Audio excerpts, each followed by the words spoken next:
See, we are always thinking of changing the system. I'm not saying it should not, it should. But within the existing systems, we can do many things, depending upon the individual teachers and individual educators, how they operate. Because when you try to change the system in your own time, when you want to change the system, you must understand any system. Even within the family, if you want to change a system, it will take many years. It's not going to change overnight. Sometimes a generation has to pass for it to change. To walk into your house with your shoes on, one generation has to pass, isn't it? So, instead of thinking how to change the system, yes, we must have the vision of changing the system, but within the system, how to do the maximum delivery is something that all of us should always look at. Otherwise, we are always talking about future generations without addressing the current generations. It'll never work that way. It'll only be a dream. We have to make the difference in the current generation. Only then, if you take a small step now, the next generation will take a bigger step. But without taking this step, we are dreaming of a big step, it will not happen. It will be just an idea which will not work. So, as an educator, you mentioned the word meditation. We must understand this, what meditation means. The word meditation, the English word meditation doesn't mean anything. If somebody sits with their eyes closed, people think they're meditating, but you can sit with your eyes closed for many reasons. Unable to bear the world, you can close your eyes. Yes. You may be… in yoga there are many things, you may be doing japa, tapa, dharana, dhyana, samadhi, shunya, samyama, we don't know what you're doing. So, the word meditation is not specific, it is too general and it's not saying anything in particular.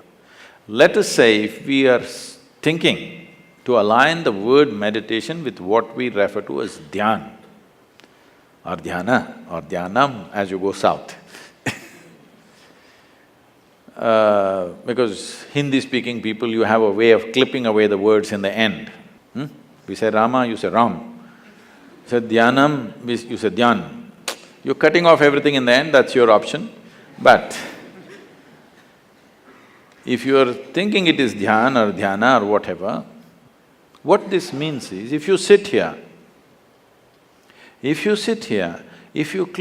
have a distinct experience that your body is here, your mind is somewhere else, what is you is elsewhere. Or in other words, there is a little space between what is you and what is your body. What is you and what is the content of your mind. Suppose this little space was achieved within you right now, would all these young boys be complaining about stress? You must do one thing. If you are an aviator, you would know this. You're driving to the airport, traffic jam, traffic jam, traffic jam.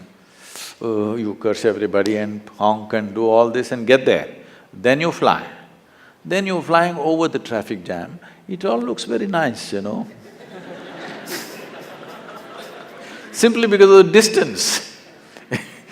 When you were in it, it was a terrible thing. Once you're flying above it, it looks quite nice actually, traffic jams. Once there is a little distance, that's the end of suffering. So if you create a little space between you and your body, between you and your mind, this is the end of suffering. Because there are only two kinds of sufferings in your life, physical suffering, mental suffering. Do you know any other kind of suffering? Only two sufferings. If you distance yourself a little bit, that's all. Distancing is not by attitude. Anyway, these are accumulations. You gathered this body, you gathered this mind.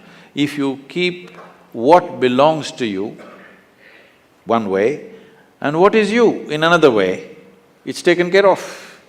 So, we can teach you a simple method with which you can do this. Very, very simple process. Every human being is capable of this. Let's understand this. When it comes to external realities, all of us are differently capable. No two human beings are equally capable. When it comes to inner possibilities, all of us are equally capable.